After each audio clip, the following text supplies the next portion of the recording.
여러분 한국에 계실 때에 대부분 여기에 계신 분들이 뭐 다 그렇진 않지만 한국에 계셨던 기억이 날 겁니다. 어렸을 때 종종 산과 들로 다니다가 이 행운이라고 하는 꽃말을 가진 네잎 클로바를 발견하면은 야, 이거 굉장히 럭키다 그러고서 그 네잎 클로버를 따서 때에 따라서 책갈피에 넣어놓고서 그것이 마를 때를 기다리면서 행운이 찾아오겠지라고 하는 그와 같은 막연한 기대를 하면서 어렸을 때 시절을 보낸 적이 있을 겁니다. 아마 저만 그런 것은 아니고 많이 그와 같은 경험이 있을 겁니다. 그런데 흔히 우리가 토끼풀이라고도 불리는 지천에 널려 있는 세잎 클로바들이 있습니다. 이 세잎 클로바는 그냥 아무데나 가도 다 널려 있는 게 세잎 클로바입니다. 근데 이 세잎 클로바의 꽃말이 무엇이냐면 네잎은 행운인데 이 세잎 클로바는 행복이라는 꽃말을 가지고 있습니다. 우리는 종종 지천에 널려 있는 세잎 클로바 곧 행복을 그냥 별로 신경 쓰지 못하고 무시하고 그러고 살 때가 많이 있습니다. 행복은 세잎 클로바처럼 우리 아주 가까이에 또 그리고 우리의 모든 일상에 널려 있습니다. 그러나 너무 가깝기 때문에 너무 많기 때문에 또 아니면 너무 우리가 가까이 일상에 대할 수 있기 때문에 그 행복을 우리들이 발견하지 못하고 또 행복인 줄 모르고 살아가는 때가 많이 있습니다. 그러하기에 이 세상에서 정말 그 행복을 누리는 사람은 일상의 삶에서 성경의 표현을 우리가 빌려온다면 범사에 감사하는 삶을 살아가는 사람이 이 땅에서 가장 행복한 사람이라 그렇게 이야기할 수 있습니다. 그래서 이 감사와 행복은 그 두 가지가 다른 것 같지만 사실은 한 몸이 한 뿔이라 그렇게도 이야기를 합니다. 우리가 예수 그리스도를 믿고 믿음 안에 들어온 다음에 이 기독교라고 하는 우리 신앙은 사실은 감사의 종교라 그렇게 많이 표현합니다. 왜냐하면 믿음의 시작이 우리 신앙의 시작이 어디에서 출발하느냐? 복음을 우리들이 처음 받았을 때 복음이라고 하는 것은 나 같은 죄로 인하여 죽을 수밖에 없고 멸망당할 수밖에 없는 이런 나를 하나님께서 사랑하셔서 그분의 하나밖에 없는 독생자 예수 그리스도를 내가 나의 죄의 값으로 인하여 그냥 받아야 될 그 형벌, 그 죽음, 영원한 죽음을 대신해서 예수 그리스도께서 그의 생명을 주시고 대신 죽으시고 그 구속함으로 그 속죄함으로 말미암아 우리를 다시 살려주셨다. 이와 같은 사실, 이 복된 소식을 우리들이 믿음으로 받아들일 때, 이것을 우리들이 알게 될 때에 이 하나님의 사랑에 대하여 그리고 그리스도께서 나를 향하여 베풀어 주신 그 놀라운 은혜, 그것을 도무지 받을 만한 아무런 자격이 없는 나 같은 존재에게 베풀어 주신 예수 그리스도의 그 크신 은혜가 우리의 심령에, 우리의 마음에 하나님의 복으로 밀려올 때에 그 찾아오는 그 감격, 그 기쁨, 그리고 그 은혜, 여기에 대한 감사가 우리의 마음에 감동으로 넘치게 됩니다. 그래서 우리의 신앙의 시작은 사실은 감사로 시작이 됩니다.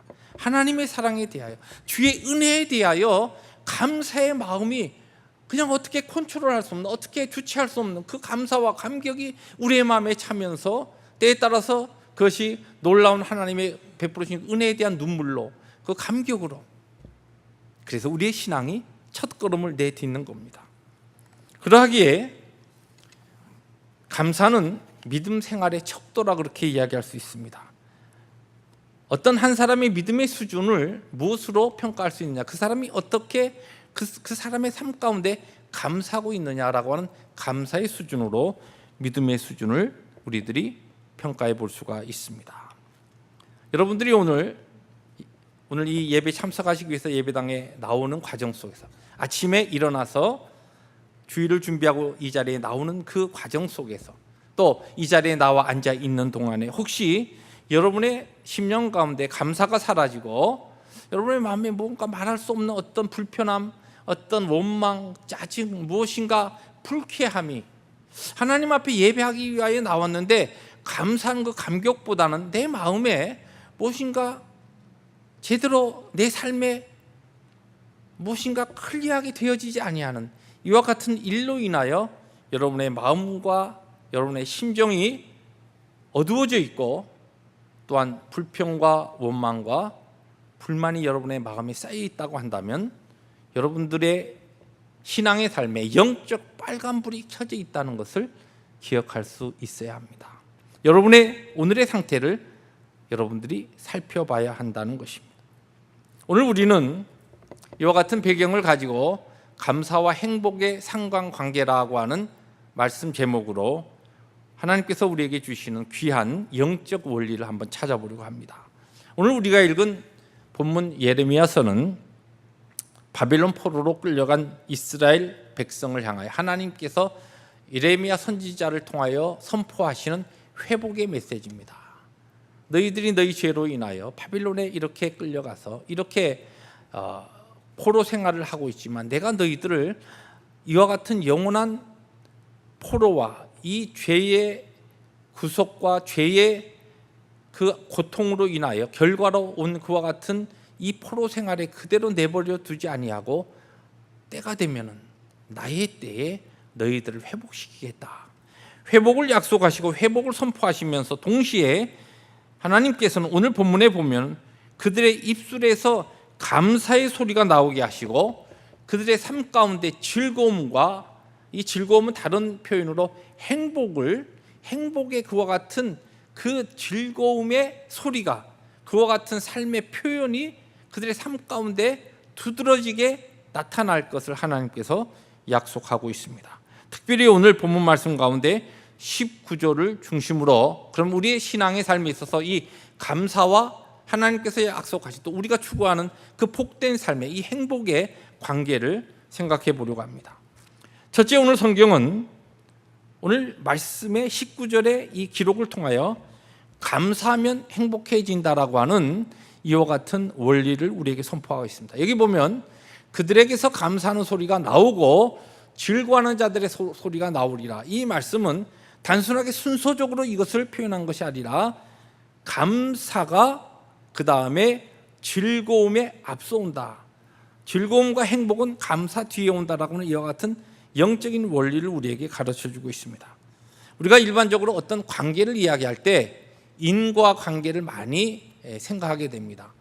우리가 우리의 일상의 삶 가운데 어떤 것을 관찰해 보면은 우리의 삶에 일어나는 일들을 잘 살펴보면은 어떤 원인이 있고 어떤 결과가 있습니다. 한 원인이 있을 때 그 원인이 영향을 끼쳐서 하나의 결과가 나타납니다. 예를 들어 우리 자녀들을 키우다 보면은 어떤 자녀는 열심히 노력하고 공부하는 것과 같은 자녀가 있는가 하면 어떤 자녀는 그냥 열심히 노력하는 거 공부하는 거 싫어하고 그냥 노는 거 좋아합니다. 근데 가만히 보니까 열심히 공부하고 노력하는 자녀가 확실히 학교에 가서 좋은 성적을 거둡니다. 그리고 그 좋은 학업의 성적과 더불어서 좋은 그와 같은 대학에 진학하게 됩니다. 그런데 공부하는 거 싫어하고 그냥 노는 거 좋아하고 그냥 게임 좋아하고 그런 자녀가 보니까 아무리 말해도 가르쳐도 듣지 않더니 웬걸 학교에서 이제 좀 고학년이 올라가면서 A 맞던 것이 머리로만 하던 것이 이제 B 때에 따라 C 맞아오기 시작합니다. 부모로서 화가 나죠. 가만히 보니까 열심히 노력하는 그 노력이 원인이 되어서 노력하면 좋은 결과 그리고 노력하지 않으면 학업적으로 좋지 않은 성적을 거두게 된다라고 하는 이와 같은 원인과 결과에 대한 관계를 우리들이 보게 됩니다. 이것은 단순한 우리의 일상의 삶뿐만 아니라 우리의 신앙의 삶에도 이와 같은 원리가 그대로 많이 적용이 됩니다. 어떤 분은 여러 가지 그들의 삶 가운데 일어나는 일을 붙잡고 나서 하나님 앞에 믿음으로 기도하는 분들이 있습니다. 힘들고 어려운 환경이 그에게 펼쳐져 있지만 하나님 앞에 믿음을 가지고 기도로 메어 달립니다. 근데 얼마 지나고 나면은 하나님께서 신실한 하나님께서 그 기도에 응답하시고 그의 어려운 문제를 풀어주시는 것을 보게 됩니다. 그럴 때 믿음으로 열심히 기도하는 그와 같은 기도가 원인이 되어서 하나님이 주신 기도의 응답을 그들의 삶에 받게 되는 열매와 결과를 얻게 된다라고 하는 것을 보게 됩니다. 힘들고 어려운 가운데서도 하나님 앞에 하나님을 존중하게 여기는 그와 같은 믿음의 표현을 하나님 앞에 드리는 예배를 통하여 신실하게 나타내는 성도들을 보면은 오늘 그들의 삶이 조금 때에 따라 어렵고 힘들지만은 시간이 지나감에 따라 하나님께서 그의 삶을 존귀하게 만드시고 그와 그의 자녀들에게 하나님께서 신실하게 복 주시는 것을 보게 됩니다. 그런데 오늘 삶에 하나님이 주시는 놀라운 은혜를 받고 그와 같이 살아가면서도 하나님 존중하게 여기는, 하나님을 존귀하게 여기는 그와 같은 일들을 하지 아니하고 오히려 자기 마음과 자기 기분대로 감정대로 그저 그의 삶에 눈에 들어오는 그와 같은 것에 따라서 쉽게 감정적으로 신앙생활을 하는 분들을 보면은 얼마 지나지 않아서 그가 심은 대로 거두는 그와 같은 열매를 따는 것을 보면서 하나님 앞에 믿음으로 심는 자는 거둔다. 심는 것은 원인이요 거두는 것은 결과라고 하는 것을 우리들이 보게 됩니다. 그런데 오늘 일반적으로 우리들이 감사와 행복을 이야기할 때에 세상 사람들은 우리의 삶에 우리가 원하는 것, 내가 추구하는 것이 주어지고 그리고 즐거움과 행복이 찾아오게 되면은 하나님 감사합니다. 하나님 모르는 사람도 하나님이라고 표현하지 않을 뿐이지 감사하다 이렇게 그들은 마음으로 그의 삶으로 표현합니다. 이것이 일반적인 원리입니다. 그러니까 즐거운 일이 찾아오고 좋은 일이 그에게 주어지고 행복이 주어지면 사람은 그 결과 감사하게 됩니다. 이것이 세상 하나님을 모르는 사람들의 일반적인 세상의 원리입니다. 그러나 성경은 행복해져서 감사하는 것이 아니라 감사할 때 행복해진다라고 하는 것을 오늘 이야기합니다.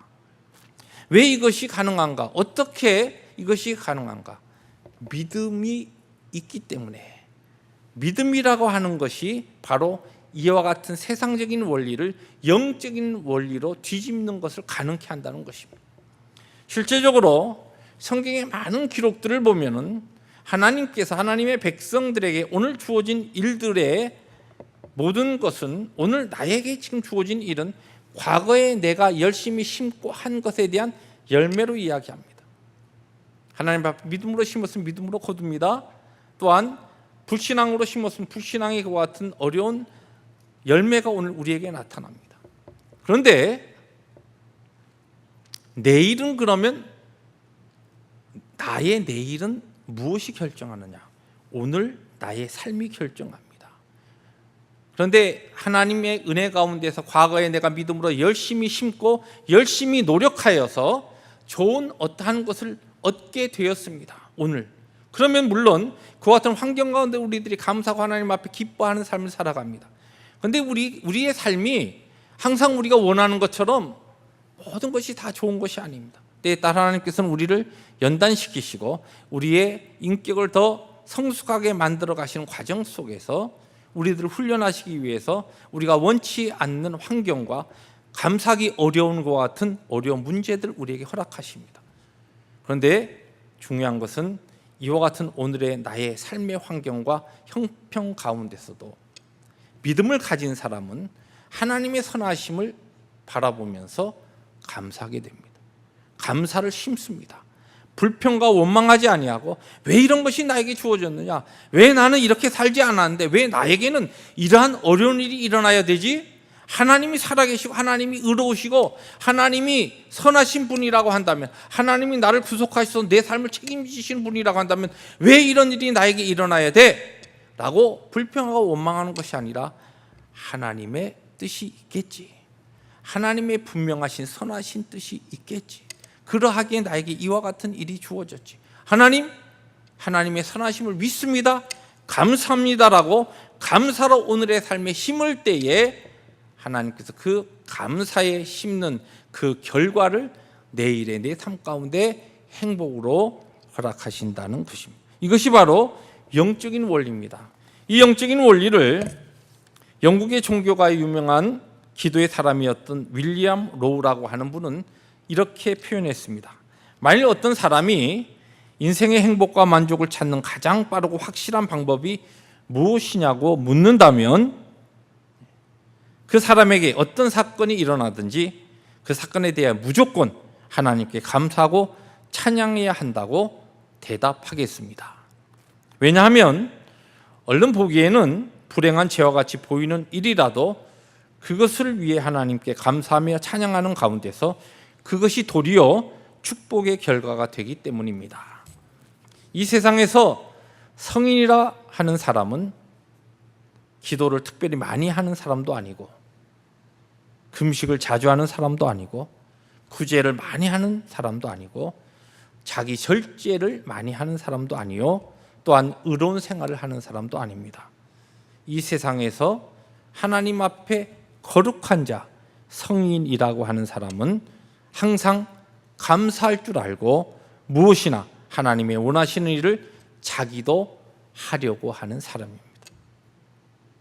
이 말씀이 중요합니다. 하나님의 원하시는 일, 오늘 나의 환경, 나의 모든 것을 누가 주장하고 계시냐면 하나님께서 주장하고 계십니다. 그러하기에 오늘 나에게 주어진 이 모든 환경을 통하여 하나님의 하시는 일을 내가 순종하겠습니다라고 하면서 모든 상황 속에서도 내가 원치 않는 상황이 벌어지는 상황 속에서도 하나님 감사합니다라고 고백하는 그 사람이 오늘 이 시대에 하나님이 찾으시는 거룩한 자, 성인이라는 것입니다. 사랑하는 성도 여러분, 성경에 보면은 이 세인트라고 하는 이 단어가 신약 성경에 자주 바울 서신을 중심으로 등장하는데 성도라 그렇게 우리 한글 성경에 번역이 되어 있습니다. 세상으로부터 하나님께서 예수 그리스도의 보혈을 통하여 거룩하게 불러 모아놓은 우리 모두는 성도입니다. 거룩한 무리입니다. 그런데 그것은 다른 말로 성인입니다.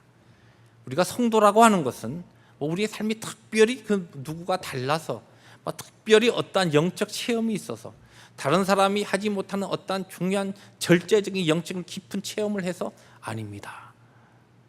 모든 일에 있어서 하나님의 선하심을 내가 믿음으로 받아들이면서 모든 하나님이 나의 행하신 그 손길에 대하여 감사로 드리는 사람. 하나님 감사합니다. 하나님 이것도 감사합니다. 나에게 주어진 이와 같은 아픔도 감사합니다. 나는 이것을 원치 않았지만 이것을 통하여 오늘도 나를 빚어가시고 나의 인격을 만들어 가시고 예수 그리스도의 성품을 내 가운데 심어 가시는 하나님의 선하심을 찬양하며 하나님께 감사합니다. 감사하는 그 자가 바로 성도요 신앙인이요 성인이라는 말씀입니다. 감사하면 그와 같은 믿음으로 살아가는 자에게 하나님께서 약속하신 하늘의 진정한 복이 우리의 삶의 행복으로 넘치게 됩니다. 두 번째로 오늘 19절을 통해서 우리가 배울 수 있는 것은 감사와 행복은 그 양이 정비례한다는 원리입니다. 여기 그들에게서 감사하는 소리가 나오고 이것을 번역하면 달리 번역하면 그들이 감사하는 소리를 만들고 그런 뜻입니다. 또 즐거운 소리를 만든다. 여기 이제 만든다라고 하는 이 용법이 무엇을 만들어 가는데 그 양을 이야기합니다.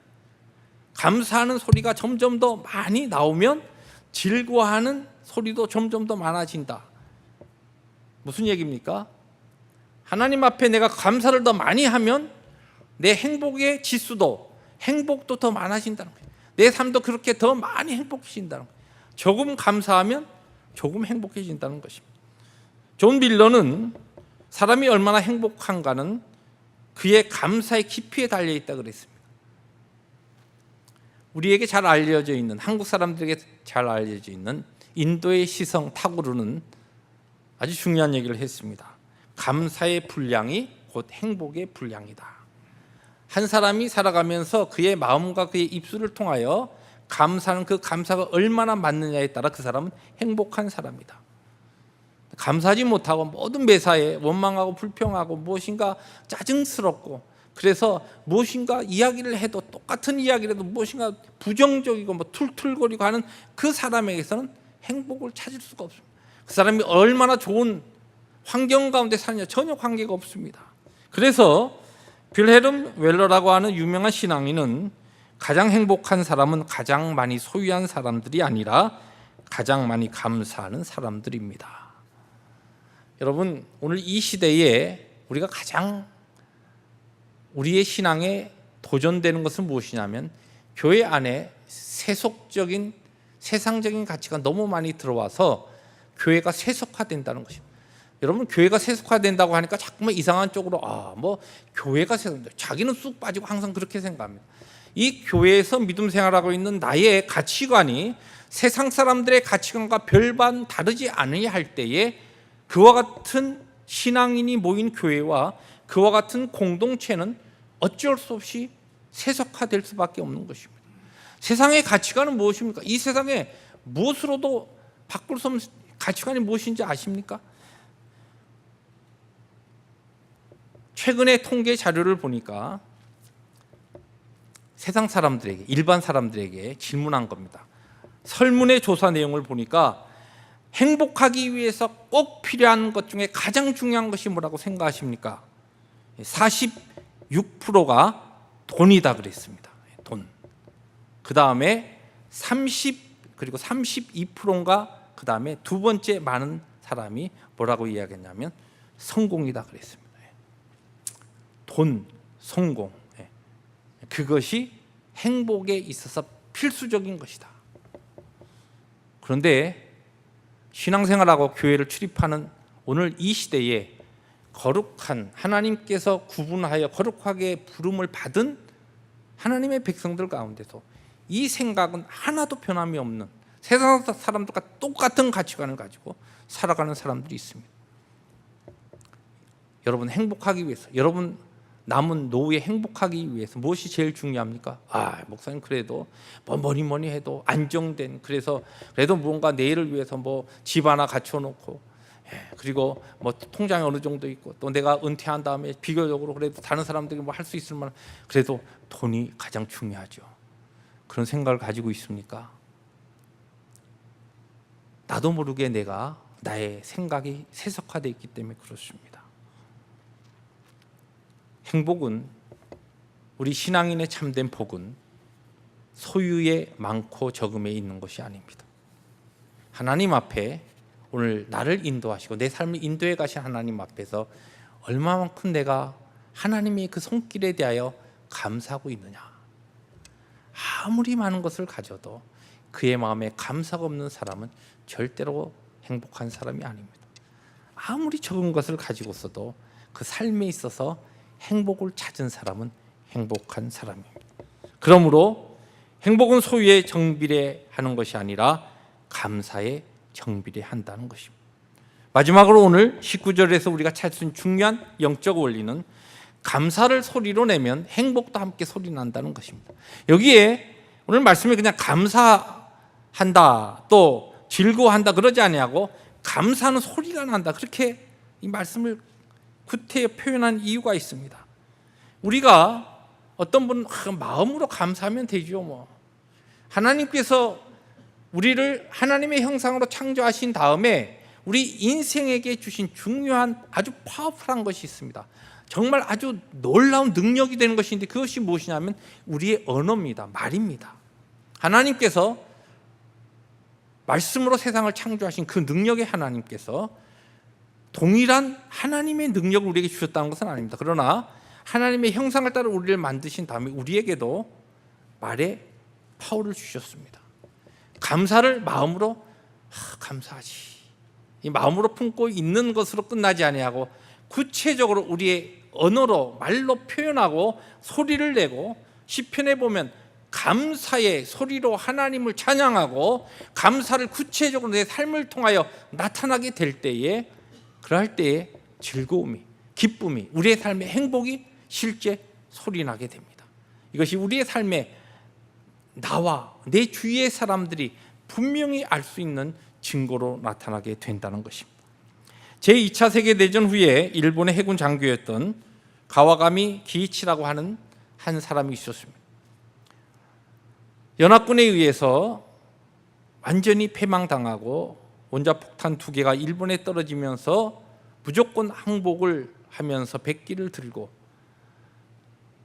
대일본 제국이 세상을 지배한다라고 하는 꿈에 사로잡혀서 전쟁을 치르던 이 해군 장교가 집으로 돌아와 보니까 패망한 다음에 그의 동네가 완전히 쑥대밭이 되어 있습니다. 그가 추구하던 그와 같은 그 강대한 일본의 꿈은 다 사라지고 처참한 상태에 있는 그의 조국을 보면서 그는 날마다 술로 하루하루를 보냅니다. 그의 마음속에 막 분노와 원망과 불평과 모든 것이 날마다 왜 내 인생이, 왜 우리나라는 왜 이렇게 패망할 수밖에 없는가, 왜 이렇게 비참할 수밖에 없는가, 왜 내 인생은 이렇게 되어가는가. 그런데 하루 이틀 그와 같은 삶을 지내다 보니까 이 사람이 갑자기 몸이 움직이질 않습니다. 신경이 서서히 마비되면서 몸이 움직이질 않고 나중에는 목도 제대로 틀 수가 없는 그와 같은 형편이 되었습니다. 그래서 병원을 찾아가서 진단을 해보는데 뭐 원인을 찾을 수 없는 겁니다. 마지막 정신과 의사를 찾아갔더니 정신과 의사가 이 사람을 다 진찰해보고 뭐 다른 데서는 이상이 없는데 당신이 지금 이 몸이 굳어져 가는 데서 살아나기 위해서는 말로 감사합니다라고 하는 것을 하루에 수천 번, 수만 번 의식이 있는 대로 계속 하십시오. 그러니까 이 사람이 화를 벌컥 냅니다. 지금 아니 마음에 아무런 내가 감사할 것도, 내 삶이 이렇게 구겨져 있는데 뭘 감사할 수 있단 말이에요. 근데 당신이 살기를 원하고 당신이 다시 움직이기를 원하면 그렇게 하십시오. 이 정신과 의사가 그렇게 주문을 했습니다. 뭐 어차피 그렇게 살다가 죽을 수는 없기에 그 의사의 조언을 받아서 이 기치라고 하는 사람이 말을 합니다. 감사합니다. 마음은 원망과 불평으로 차 있는데 감사합니다. 감사합니다. 감사합니다. 그래, 한번 어떻게 되나 보자. 하루 지나고 또 이틀 지나고 감사합니다. 감사합니다. 며칠이 지난 다음에 하루는 그의 아들이 병상에 있는 이 아들에게 감 2개를 가지고 와서 건넵니다. 근데 항상 하던 식으로 아무 생각 없이 감사합니다 하고 손을 내밀었는데 손이 쭉 나갔습니다. 전혀 움직여지지 않던 그의 근육이 풀리기 시작한 겁니다. 그의 전기에 감사의 능력이 얼마나 대단한가라고 하는 것을 적어놓은 글입니다. 하나님께서는 우리에게 놀라운 능력의 언어를 주셨습니다. 이 말로 그냥 마음으로 감사하는 것이 아니라 감사의 소리를 내게 되면 우리의 삶에 하나님이 약속하신 하늘의 신령한 복과 땅의 아름다운 하나님이 약속하신 하나님의 사명을 위하여 이 땅에 하나님의 백성으로 능력 있게 살게 하시는 그와 같은 행복한 소리가 나게 하신다는 약속입니다. 사랑하는 성도 여러분, 행복은 감사의 문으로 들어와서 불평의 문으로 나간다는 이야기가 있습니다. 정말 예수 안에서 행복한 삶을 살기를 원하십니까? 감사의 입을 여십시오. 그리고 불평과 원망의 입을 닫으십시오. 그래야 이 행복이 나가지 않습니다. 내가 처한 환경과 형편에 관계없이 믿음으로 감사하며 행복해지시고 더 많이 감사하고 더 많이 감사해서 더 많이 행복하신 우리 귀한 교우들과 성도들과 가정이 되기를 원합니다. 마음만이 아니라 구체적인 감사를 소리내어 고백함으로 하나님께서 여러분에게 부어주시는 축복이 여러분의 삶 가운데 소리내며 또한 행복한 여러분의 삶이 여러분 주위의 사람들에게 그들의 귀를 울리는 큰 소리로 나타나서 하나님의 영광을 드러내고 그리고 여러분의 삶을 통하여 아름다운 그리스도의 아름다운 그 복의 통로를 여러분의 삶을 통하여 만들어가는 그러한 귀한 은혜가 말씀을 증거한 저와 우리 모든 성도들의 삶 가운데 힘있게 나타나기를 주의 이름으로 축복합니다. 기도하십니다.